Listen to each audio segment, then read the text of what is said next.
Hello. After a long time ஒரு cooking video. சின்னதாக தான், ரொம்ப பெருசாலாம் எதுவும் இல்லை. சப்பாத்திக்கு தொட்டுக்க உருளைக்கிழங்கு பட்டாணி பீன்ஸ் போட்டு ஒரு சிம்பிள் குருமா.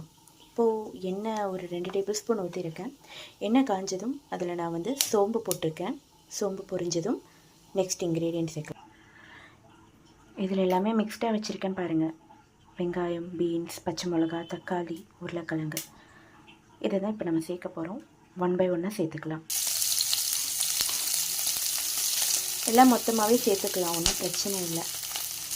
வெங்காயம் கொஞ்சம் வதங்கணும், அப்புறம் தக்காளி சேர்க்கணும் அப்படிலாம் இல்லை. இது அப்படியே சேர்த்துக்கலாம், ஒன்றும் ப்ராப்ளம் இல்லை.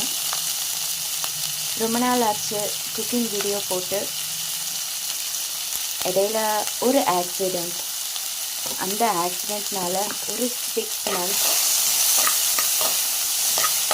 எதுவுமே பண்ணாமல் இருக்க வேண்டிய சூழ்நிலை வந்தது. இப்போது திரும்ப கொஞ்சம் கொஞ்சமாக ரெக்கவர் ஆக ஆரம்பிச்சிருக்கேன்.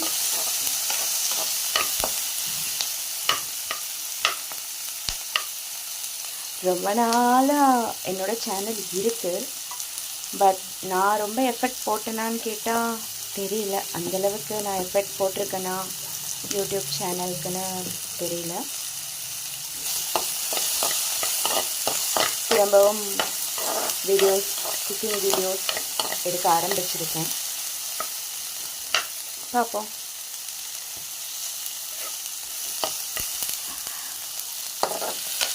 இது கொஞ்சம் லைட்டாக வதங்கட்டும். வதங்கினதுக்கப்புறம் மஞ்சத்தூள் சேர்க்கலாம். கொஞ்சம் வதங்கிடுச்சு, மஞ்சத்தூள் சேர்த்துடலாமா? லைட்டாக ஒரு மிக்ஸ் கொடுத்துட்டு உருளைக்கிழங்கு போட்டுக்கலாம்.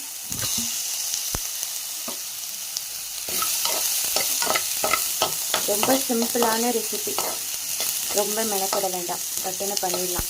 இது ஆக்சுவலாக எதுக்கு பண்ணுறேன்னா, நைட்டு டின்னருக்காக சப்பாத்திக்காக பண்ணுறேன். என்கிட்ட கொஞ்சம் வேக வச்ச பட்டாணி இருக்குது, அது நான் போட்டுக்கிறேன். என்கிட்ட இல்லைன்னா ஸ்கிப் பண்ணிடுங்க, ரொம்ப அவசியம் கிடையாது போடணும்னு. என்கிட்ட இருக்குது, ஸோ நான் சேர்த்துக்கிறேன். கொஞ்சமாக தண்ணி ஊற்றிக்கலாம். ஆக்சுவலாக இந்த உருளைக்கிழங்கு நான் லைட்டாக வேக வச்சு எடுத்திருக்கேன். குக்கரில் ஒரு 2 விசில் போட்டு வேக வச்சுட்டு அப்புறம் கட் பண்ணி இதில் நான் போட்டிருக்கேன். நீங்கள் டைரெக்டாகவும் சேர்க்கலாம், வேக வச்சு மசிச்சும் சேர்க்கலாம். இப்போ தேவையான அளவு உப்பெல்லாம் போட்டு நல்லா அதை கொதிக்க விடலாம். நல்லா கொதிக்குது. உங்களுக்கு கொஞ்சம் திக்காக வேணும்னா இதில் நீங்கள் தேங்காயும் சோம்பும் அரைச்சி ஊற்றிக்கலாம். இல்லைன்னா கோதுமை மாவு கூட கரைச்சி கொஞ்சமாக ஊற்றிக்கலாம். இவ்வளோதான், நம்மளோட சிம்பிளான சப்பாத்திக்கு ஏற்ற மாதிரி ஒரு கிரேவி ரெடி ஆகிடுச்சு. சட்டுன்னு செஞ்சிடலாம், ரொம்ப டைம் எடுக்காது. நெக்ஸ்ட் வீடியோவில் பார்க்கலாம். பாய்.